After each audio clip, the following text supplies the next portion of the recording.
convidado para falar para a gente dos projetos que estão tramitando no Congresso Nacional, que se relacionam diretamente com os trabalhadores, principalmente, mas não só, públicos. Muita coisa para saber. E com a experiência que ele tem, a gente já agradece qualquer ajuda do ponto de vista de mapeamento de cenários possíveis, onde possamos atuar para impedir mais bombas das nossas costas, nossa cabeça, vindas de lá daquele antro, que a gente sabe muito bem quais interesses. É só convocar um. E lembrando para vocês. Pois é, que tem alguns dias para sortear aqui e no debate da tarde, para a capital interior. E informando que estão transmitidos online para o interior. E o link vai ficar disponível no YouTube também. Certo? Então a gente pode começar. Só um minutinho para arrumar aqui a estrutura e a gente já inicia. Como é que tá, Jéssica? Você está fazendo falta, viu, bicho? Está fazendo falta. Só férias, né? Hoje. Boa, férias. Quer provar? Quer provar? Vem, se você quiser. Eu não sei, você que ajudou a trazer lá de fora. Ajudou a trazer. Já faço. Daqui a parte Tá com 10, né? tá batendo aqui, né? Daqui para o segundo dia. Assim, ó. Acho que antes de 12 ele tá no tratado da semana. Socorro. Acho que é assim. Socorro. Socorro. 10 anos, né, gente? A Juliana tem 12. Ele faz 11, agora Rapaz, isso é uma Teixeira pernambucana. em novembro. Você tá aí. Passa pra olhar. Tá vendo? É, mas o livro dele, ele é 12 de novembro, porque ele é divertido esse ano. Ele é 11 de dezembro, ele é 12 de novembro. Pega assim, né? Oi? Aí ele faz Isso. um bolo redondo. Aí acontece a mesma coisa. Esse bolo. No mesmo mês dele, ele faz queijo. Não, não vai pegar. Carimã tem essa formato também. Então, Mas não fale não, ninguém merece não. Eu tô com duas, né? Porque Juliana vai fazer 13, né? Juliana vai fazer 13, em dezembro ainda. Ele faz 2 anos mais velho que ele. Ele faz 12, 8 anos agora. Não, é Júlia que é só um ano mais nova, eu acho, né? Júlia. Juliana. Júlia de Carminha. Sim, mais nova do que Juliana. Juliana é um ano mais nova. Ela é ele faz 11, Júlia de março faz 12 e Juliana faz 13. Alô, som 2. eu não trabalho nessa todo. Pensando diretamente na filha. Eu tenho ela que se para Você tem, Vanessa? É só a estrutura aqui, achar que a gente inicia. Pronto, acho que agora a gente já pode começar. Já peguei, obrigado.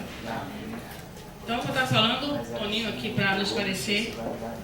E aí a gente sugere o seguinte encaminhamento, que ele fale e depois abra para as perguntas, que certamente deve haver, porque muitas são muitos questionamentos, né? Só informando para vocês o resultado da Assembleia de ontem. Ontem foi aprovado. Pode começar? Ontem foi aprovado que o sindicato faça uma moção às centrais sindicais, solicitando que elas comecem a discussão sobre a realização da greve geral. A gente acha que só a greve pode tentar mover um pouco esse pêndulo que está sempre contra nós nesse momento. Aprovamos também participar da campanha Petrobras 100% pública e participar do comitê pela revogação da reforma trabalhista. Certo? Deixa eu ver o que mais. Seguir mobilizando contra a reforma da Previdência. E a gente depois abrir o debate, a fala de Toninho e fala de avaliação. Então a gente pode começar, sem mais delongas, e aí depois a gente abre para o debate. Tá certo, pessoal? Então, Toninho, 20 minutos, pode ser? Para começar?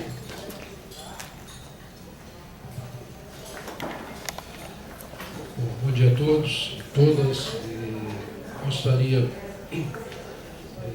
mais uma vez, de agradecer a oportunidade, dizer a satisfação de participar dessa conversa hoje sobre os projetos e emendas à Constituição em tramitação no Congresso que afeta positiva ou negativamente os trabalhadores do setor público e do setor privado. Vou naturalmente canalizar mais para o setor público, considerando que trata-se de um evento de iniciativa de uma entidade de servidores do Poder Judiciário. Mas o fato é que existe um conjunto de proposições em tramitação no Congresso que pode afetar positivo ou negativamente os assalariados de um modo geral.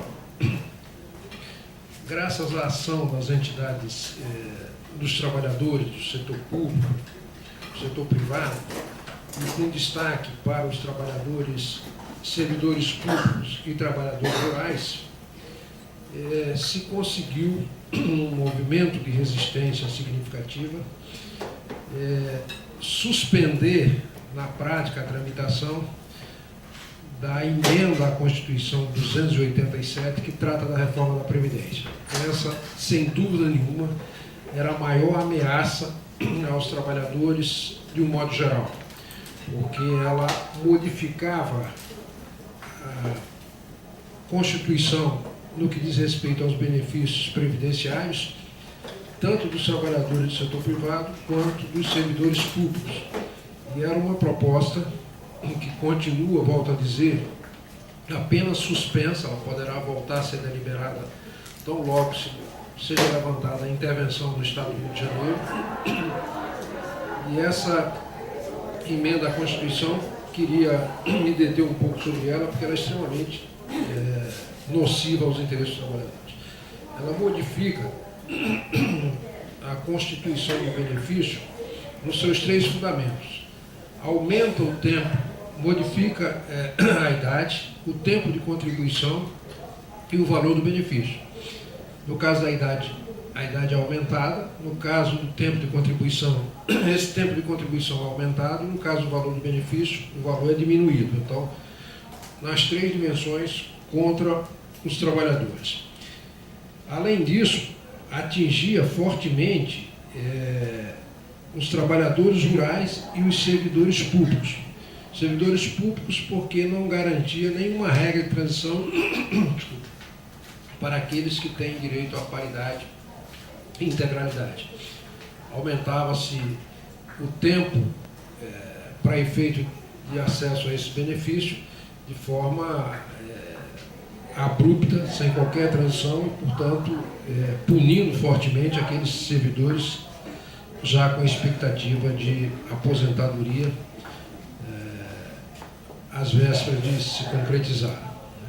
E o fundamento do governo para instituir uma idade mínima maior do que a atual, no caso dos servidores públicos, era o fato de que eles adotavam como parâmetro a experiência internacional, especialmente na Europa, nos países nórdicos, onde já se pratica a idade de 55 anos para usufruto do benefício previdenciário.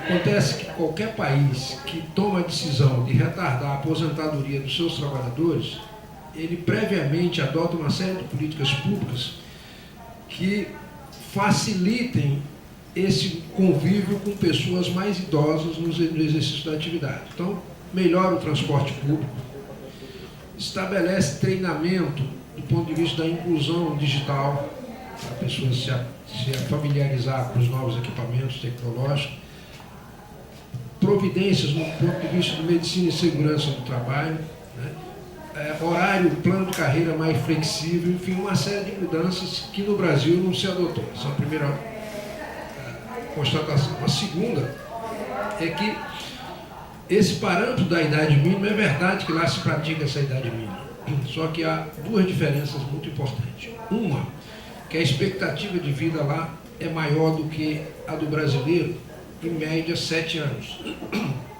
Mas esse não é o dado mais relevante. O dado mais relevante é a expectativa de sobrevida com saúde após 65 anos de idade. Nos países europeus, pelo dado da Organização Mundial de Saúde, é da ordem também de 7 anos a sobrevida com saúde após 65 anos de idade. No Brasil, essa mesma instituição também pesquisa o Brasil, e no Brasil a expectativa de sobrevida com saúde após 65 anos é de 6 meses. Você não pode importar um parâmetro com realidade completamente distinta. Lá a pessoa usufrui, depois que aposenta, 7 anos de sua aposentadoria com saúde. E depois, tantos outros, já adoecidos e tal, mas no caso do Brasil, apenas 6 meses como média após o usufruto. Então, realmente é uma penalização. E no caso dos trabalhadores rurais, o governo errou também do ponto de vista dos trabalhadores, porque ia impedir claramente a aposentadoria de qualquer trabalhador rural. Hoje, o trabalhador rural se aposentar, ele precisa comprovar 15 anos de atividade rural. Pela proposta do governo, ele alardeava na campanha que não tinha mudado essa carência. Só que ele acrescentou um detalhezinho, que esse detalhezinho é tudo. Tem que comprovar 15 anos não de atividade rural, 15 anos de contribuição para a Previdência. O trabalhador rural, especialmente na agricultura familiar, não contribui, nunca contribuiu, não ia se aposentar nunca. Então era uma perversidade que, graças à ação das entidades, isso foi denunciado fortemente nas bases eleitorais dos parlamentares, e houve pressão e o governo arrumou esse artifício de fazer a intervenção no Rio de Janeiro e suspendeu, portanto, a tramitação de todas as emendas à Constituição, não apenas à Previdência.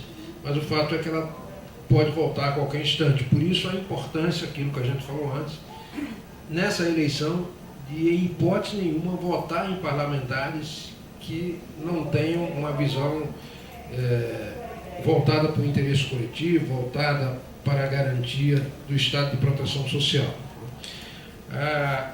Outra proposta de emenda à Constituição, que nesse caso seria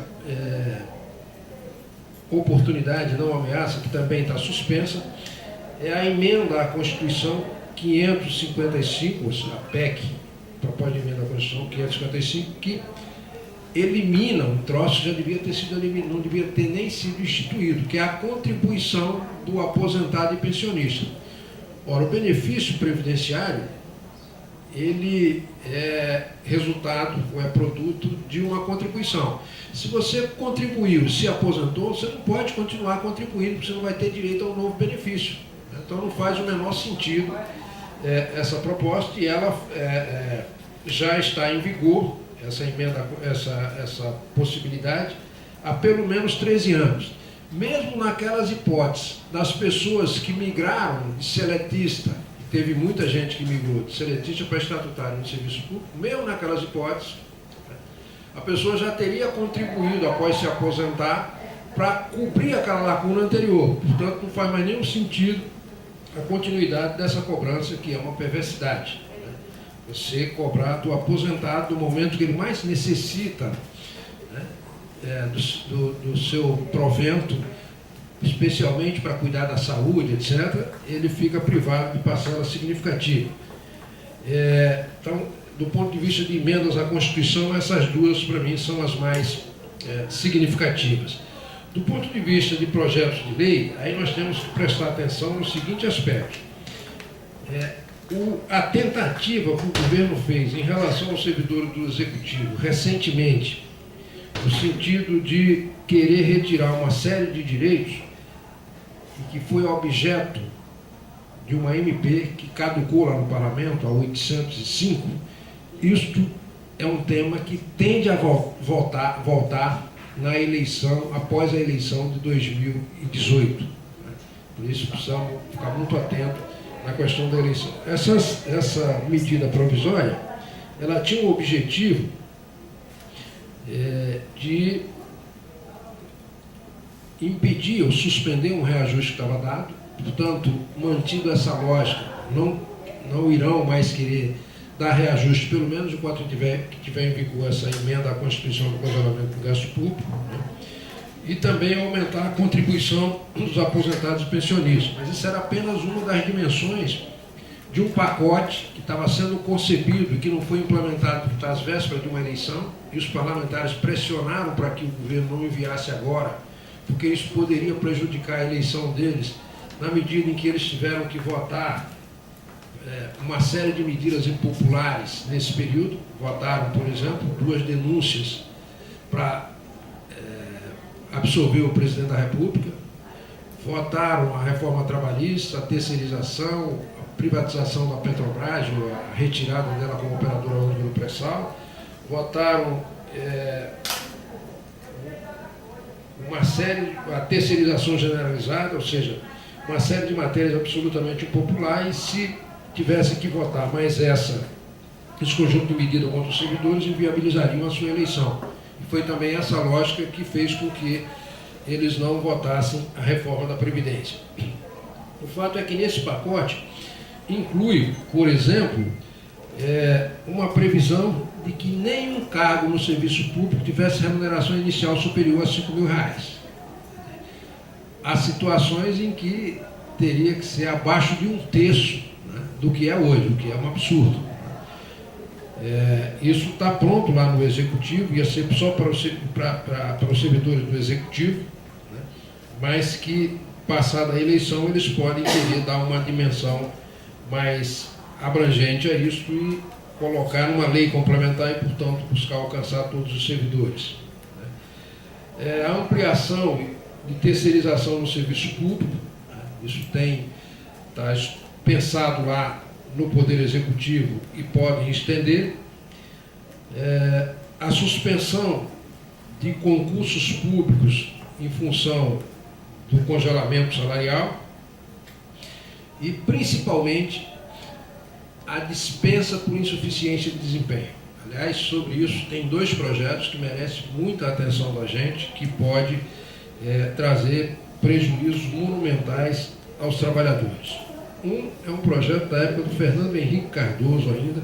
Esse projeto é o projeto de lei complementar 248, e ele foi já aprovado na Câmara dos Deputados, aprovado no Senado Federal, e o Senado fez 3 emendas, e essas emendas não alteram em nada a estrutura central do projeto. Então, ela sendo aprovada ou rejeitada não fazem a menor diferença. O projeto continua valendo. E o que diz esse projeto? Ele diz o seguinte, que o servidor que for avaliado 2 anos consecutivamente com desempenho considerado insuficiente, esse servidor será demitido. Ou se for avaliado insuficientemente em 3 anos intercaladamente. 3 avaliações intercaladas ao longo de 5 anos, né, levaria à dispensa. E a avaliação anual, ela busca aferir o cumprimento de normas de procedimento e de conduta e de desempenho nas atividades do cargo, considerando, por exemplo, produtividade no trabalho, assiduidade, pontualidade e disciplina. E quem avalia é o chefe imediato do servidor, com mais 3 outros servidores estáveis, né, e que com nível hierárquico superior ao servidor avaliado. E isso é uma forma, considerando a subjetividade dos critérios, uma forma claramente de dispensar servidor público e de, eventualmente, perseguir esses trabalhadores. Além desse projeto, tem um outro que é de iniciativa de uma senadora aqui de Sergipe, projeto de lei complementar 116, que ele também estabelece ou propõe a dispensa por insuficiência de desempenho a partir de 12 critérios, e esse é mais escancarado ainda, porque ele estabelece como critério relacionamento funcional, foco no usuário e no cidadão, inovação, capacidade de iniciativa, responsabilidade, solução do problema, tomada de decisão, aplicação de conhecimento, compartilhamento de conhecimento, ou seja, uma série de critérios absolutamente subjetivos, que o servidor, se for avaliado 4 anos consecutivamente como insuficiente, ele também seria dispensado. Esse projeto não tem maiores chances, na minha avaliação, porque é de iniciativa de parlamentar e tem visto de iniciativa. Mas o primeiro é muito preocupante, esse da época do Fernando Henrique, porque já está aprovado na Câmara, no Senado faltam votar apenas as emendas do Senado na Câmara. Isso realmente é preocupante. De qualquer maneira, é importante ter presente o seguinte, que em relação a todos esses temas, a representação, no caso dos servidores do Judiciário em Brasília, está absolutamente atenta. A FENAJUF tem acompanhado, são filiados lá ao DIAP, nós acompanhamos esse processo e eles estão devidamente informados e têm acompanhado. Mas o fato é que uma entidade isoladamente não tem força para eventualmente brecar, então tem que envolver todas as demais. E as centrais sindicais precisam incluir definitivamente a pauta dos servidores públicos, né, na sua estratégia de atuação, nas suas prioridades, que efetivamente não tem acontecido, infelizmente. As centrais têm priorizado mais as atividades ou os projetos do interesse dos trabalhadores do setor privado, deixado em segundo plano os projetos de interesse dos servidores públicos. Do ponto de vista de oportunidade, tem um projeto de lei, aliás, dois, que devem merecer muita atenção do servidor, especialmente em razão dessa emenda à Constituição já em vigor, emenda à Constituição 95, que congela o gasto público em termos reais por 20 anos. Quais são essas proposições? São o projeto de lei 228 de 2018, o projeto de lei da Comissão de Direitos Humanos do Senado Federal, e que tem por objetivo tipificar como crime de responsabilidade a omissão do governo, dos titulares dos poderes, no envio ao Poder Legislativo de projeto de revisão geral anual salarial. Se o orçamento, mesmo congelado em termos reais, ele é atualizado com base no IPCA, não faria sentido os salários que têm natureza alimentar ficarem sem pelo menos essa correção, né? E então está se considerando crime de responsabilidade a omissão no envio da proposta de revisão geral anual de remunerações e subsídio de todos os agentes e servidores públicos. Esse projeto está na Comissão de Constituição e Justiça do Senado, o senador Hélio José é o relator, e precisamos trabalhar para que ele ande rapidamente. O outro projeto relevante é o projeto que é bastante antigo, que foi apresentado com um escopo muito ruim, mas que melhorou um pouco, o projeto que trata do direito de greve no serviço público, o projeto de lei 4.497 de 2001, da então deputada Rita Camada, que tem o objetivo de disciplinar o direito de greve de forma restritiva. Esse projeto está atualmente na 4ª comissão, na sua tramitação, a Comissão de Constituição e Justiça, e lá um deputado, o Betinho Gomes, do PSDB de Pernambuco, assumiu a relatoria e deu a esse projeto uma nova conformação, um novo texto, ampliou o escopo do projeto, na minha avaliação, em benefício dos servidores públicos, fazendo com que esse projeto também tratasse da negociação coletiva no serviço público, nas mesmas bases daquele projeto anterior do Anastasia, que foi vetado, foi aprovado, vetado, e nós não conseguimos derrubar o veto por falta de empenho das entidades. Faltaram apenas 20 votos. E a instituição da negociação coletiva é fundamental, porque nos últimos anos isso aconteceu por liberalidade do governo anterior, não tem nenhuma norma regrando ou obrigando o empregador a sentar para negociar. No executivo isso acontecia, no judiciário menos frequente ainda essa negociação, porque não havia a obrigatoriedade da Convenção 5.1 da OIT. Então esse projeto de lei 4497 de 2001 está tratando desse tema, ou seja, trata do direito de greve, trata também da negociação coletiva, precisa aperfeiçoamento, as entidades pediram para o relator pegar de volta o seu primeiro substitutivo para adequar melhor a sua redação, mas o fato é que é um tema que deve merecer toda a atenção, porque a tendência a partir de agora, considerando a dificuldade fiscal e a força que ganhou essa onda neoliberal no Brasil é que os governos, se for de esquerda, tenham dificuldades de avançar em conquistas, não vão tirar os direitos que já têm, mas terão dificuldades por restrição fiscal de avançar em conquistas. E se for mais à esquerda do espectro político, vão ter naturalmente uma oportunidade, né, para avançar no sentido de retirada de direito, no sentido de abrir para a iniciativa privada serviços que hoje são prestados obrigatoriamente pelo Estado. Em relação especificamente aos servidores do Judiciário, a proposição que mais tem sido demandada lá diz respeito a um segmento específico dos servidores judiciários, que são os oficiais de justiça e avaliadores do Poder Judiciário da União, que diz respeito à possibilidade do porte de arma, que é um projeto de lei do deputado Nelson Pellegrino, aqui do PT da Bahia, que atualmente se encontra, depois de ter sido aprovado na Câmara, se encontra no Senado, também sob a relatoria do senador Hélio José, na Comissão de Relações Exteriores e Defesa Nacional. Então, é um projeto que garante a algumas carreiras o direito ao porte de arma, como as carreiras da Auditoria da Receita e do Trabalho. Vocês lembram que há 15 anos atrás houve um massacre no estado de Minas Gerais de auditores fiscais de trabalho que iam fazer uma fiscalização e foram vítimas de uma emboscada e morreram 3 auditores e o motorista que estava acompanhando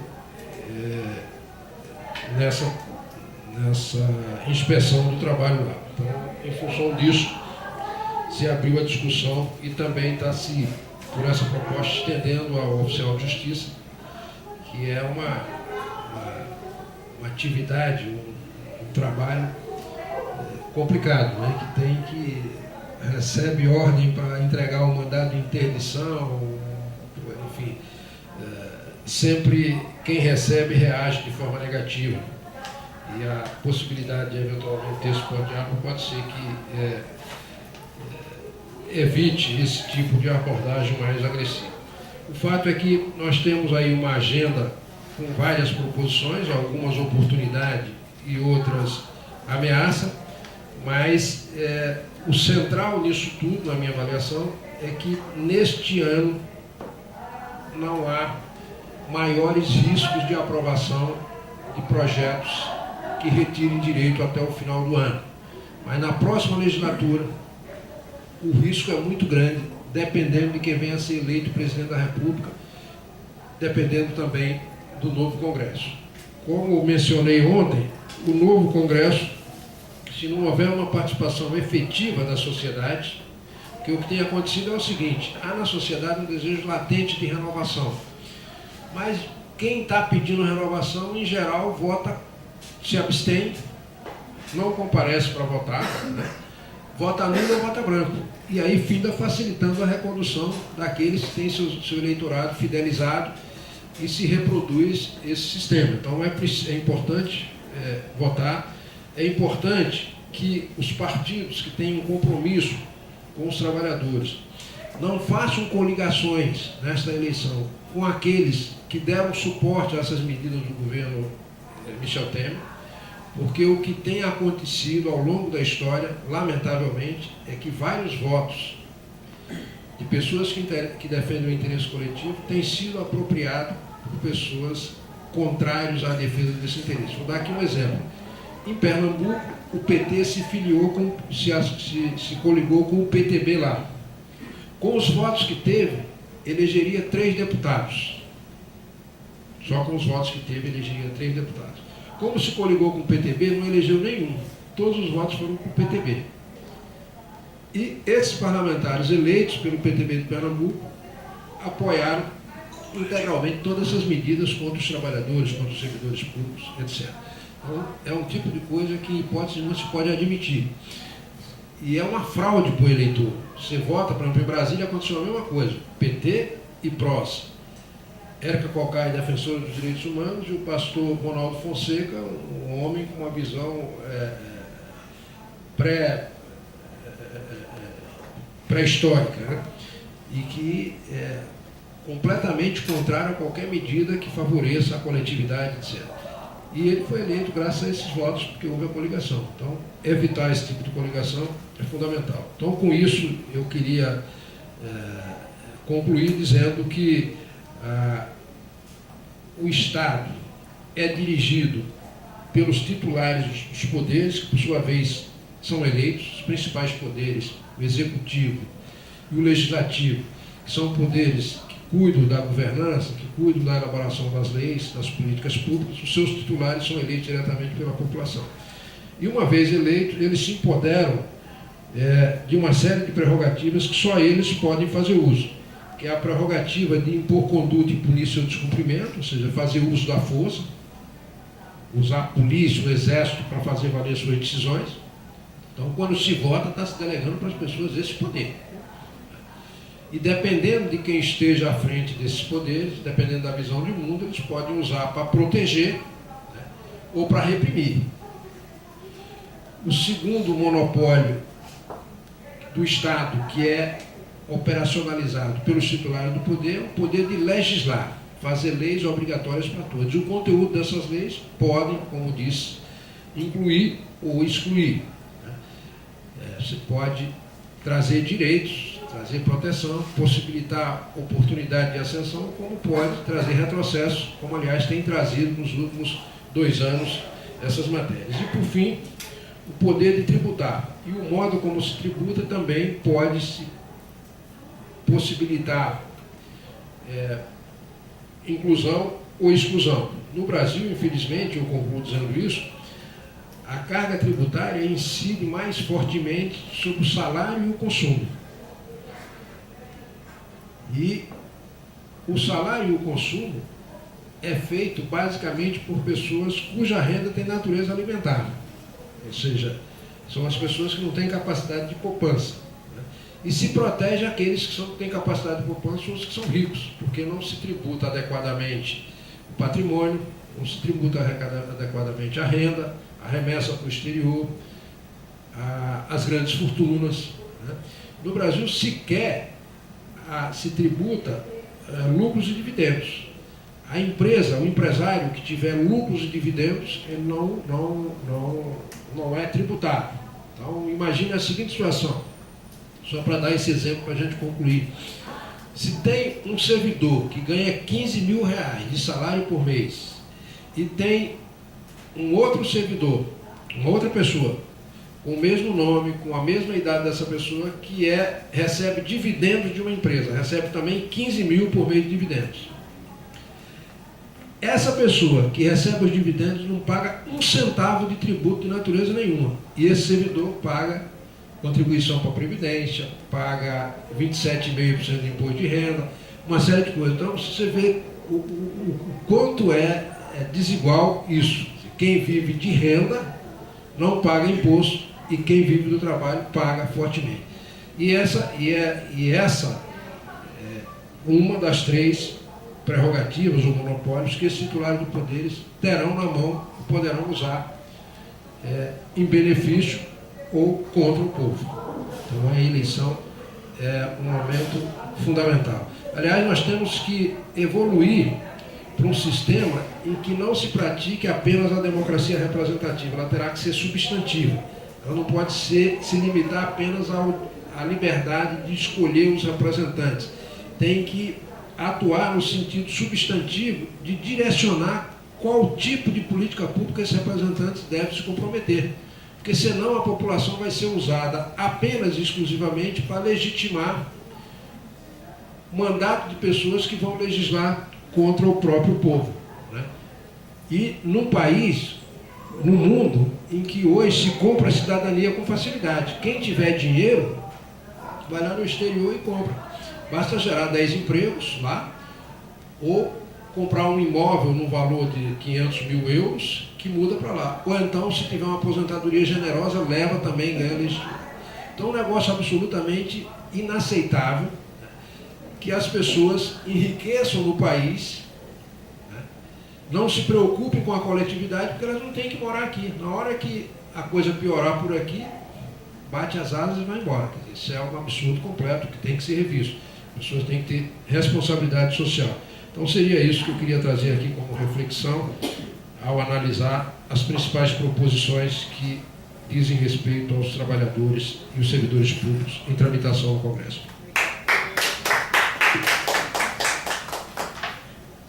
Eu sabia conhecer algumas, fiquei mais aterrorizada agora com essas aqui.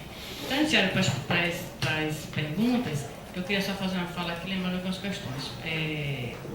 Sobre a reforma da Previdência, a gente viu que está voltando à tona esse assunto. Então é preciso que a gente reforce a luta contra ela. Inclusive, nós ganhamos a ação no passado contra propaganda, você lembra disso, né? No dia seguinte, o tribunal cassou a nossa vitória. Agora, o Temer lançou uma portaria 75, remanejando 260 milhões da Seguridade para enviar 203 milhões para propaganda. O que é que vocês acham? A propaganda vai ser para né? Intensificar a reforma da Previdência. Inclusive, o pessoal ganhou a ação popular para suspender essa portaria. E com relação a esses projetos, é importante que a gente veja que nós temos um judiciário que está coligado com a situação. Então, onde o judiciário se omite, onde o executivo e o legislativo se omite, o judiciário vem legislar para complementar as lacunas sem prejuízo dos trabalhadores. Quando o executivo e o legislativo faz a ação contra o trabalhador, o judiciário vem para legitimar. É isso que nós temos visto. Ganhamos a ação na primeira instância, a maioria das vezes, e perdemos na segunda. E o STF está aí para, se por acaso a gente ganhar lá, aceitar recurso extraordinário, e só aceita recurso extraordinário quando é prejudicado. Só. Nenhum nosso pedido de recurso extraordinário foi aceito. Só aceita da AGU. Então, isso é trabalho político. A gente sabe que ele foi criado para isso mesmo e cumpre exatamente esse papel cada vez mais voraz. Só para lembrar aqui com relação à aposentadoria, uma servidora nossa, uma colega nossa, se aposentou e ela vai sofrer bitributação, tem tributação aqui no país, e para ela sair do país, para o dinheiro dela ir para o exterior, tem outra tributação. Já remessa de lucros de bancos que têm sucursais em outro país, não tem tributação nenhuma para sair. Mas o trabalhador que vai receber o salário, vai receber do país, ele é tributado. Então, é um crime essa questão de como se trata o dinheiro de acordo com a sua origem no país. Sempre é o salariado que está sendo penalizado. O Brasil são 2 países no mundo não taxam grandes fortunas. Um deles é o Brasil. O outro, acho que é Estônia ou Lituânia, um país pequenininho que também não tributa. Todos os demais países tributam. E o Brasil não tributa. Então isso é muito sério, muito sério. Inclusive, todos esses governos, nenhum desses tocou dessa ferida. É uma situação que é preciso apontar. Nenhum governo teve a coragem de tocar nessa ferida. E agora, é preciso que nessa época de eleição, acho que a eleição tem esse caráter também, como tu falou ontem, que é claro que a nossa solução não está no parlamento. O sistema da reforma política, o sistema político, é para colocar lá pessoas que são contra o trabalhador. A gente sabe disso. Agora, no momento a gente pode trazer questões importantes da PAI, no momento a gente pode trazer debates importantes, no momento a gente pode questionar, a gente pode, né, é um momento rico para usar isso, para ir para a rua fazer a luta, a disputa política nas ruas, sobre as pautas que são colocadas lá. E é isso, a gente abre agora para as perguntas. Quem quiser pode fazer pergunta. Está aberto. Ninguém quer fazer pergunta? Nada. Mais alguém? A gente queria fechar o bloco aqui, porque ele já responde e já fecha. Então, a gente... Silas. Mais alguém? Não? Então, ele responde. Agora, então, vou fazer pergunta também. Eu queria saber com relação àquele projeto que não é projeto, na verdade é uma dúvida, sobre os técnicos judiciários não poderem ensinar. Só analista pode ensinar, juiz pode ensinar, analista pode ensinar, lecionar. Eu queria saber se existe alguma determinação sobre isso, porque vários colégios têm canções, inclusive, na justiça, para que as pessoas possam ter o direito de lecionar. Deixa eu ver aqui mais outra dúvida. Anotei aqui, não estou lembrada. Deixa eu ver, cadê?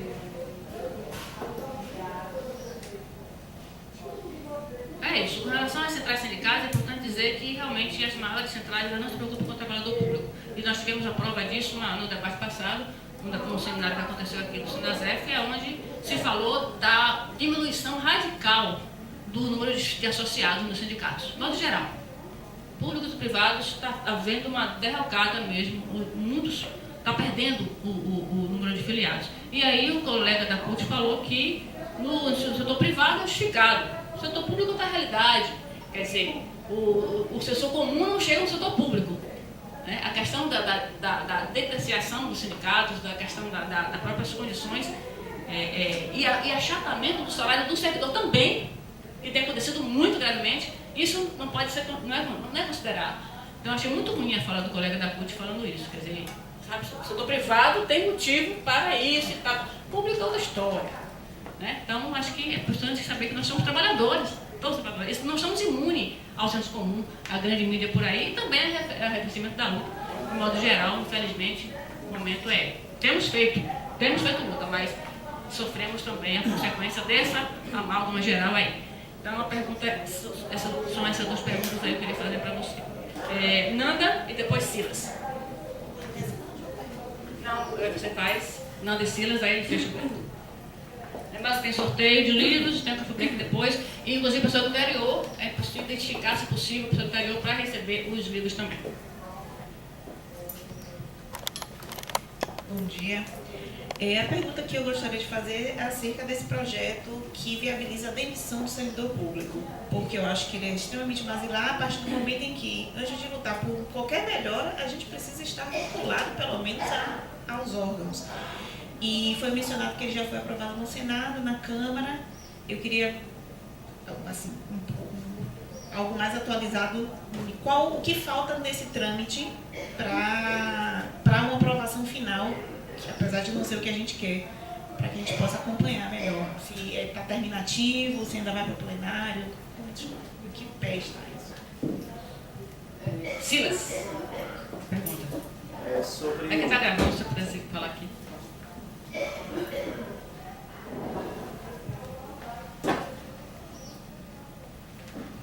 Sobre a reforma da Previdência. Bom, diante deste quadro, pelo que eu entendi, só para deixar mais claro, a ideia é que tudo está em aberto, dependendo das eleições, né, do cenário que aparecerá após as eleições. As ameaças podem retornar, provavelmente vai retornar. Quanto, do ponto de vista, uma avaliação quanto a isso, né, do cenário que pode vir, eu acho que está uma coisa bem aberta, não dá nem para a gente avaliar muito, né, eu acho que depende mesmo disso, como você colocou, mas em relação também do ponto de vista legal, do ponto de vista formal, seria um novo projeto, esse que tramitou, é uma nova legislatura, como ficaria isso? Eu não tenho ninguém inscrito, eu lembrei das perguntas que eu queria fazer. É sobre essa questão que estamos vendo agora dos trabalhadores públicos, eles perderem as incorporações quando se aposentam, as gratificações quando se aposentam. Tivemos a ação da Justiça Federal que o sindicato recorreu e ganhou a ação, mas uma categoria, serviço público, não sei qual, perdeu a gratificação para aposentado. Tipo GAGE ou coisa assim, semelhante. Eles perderam, quando os aposentados perderam essa gratificação. Então, o sindicato recorreu e ganhou. Mas a colega falou, a servidora falou comigo que está tendo muita ocorrência desse tipo. Então, está se caminhando para tirar as gratificações dos aposentados. Todas elas. Isso é uma pergunta. A outra pergunta, como seria essa questão da incorporação da GAGE no serviço público? A outra pergunta é com relação a... Vamos falar, se eu lembrar, eu vou depois. Então, são as perguntas aí, a gente passa para o Toninho para responder e fazer as considerações finais desse nosso evento. E a gente agradece também a sua participação. À tarde temos mais lá no JF, às 13h30.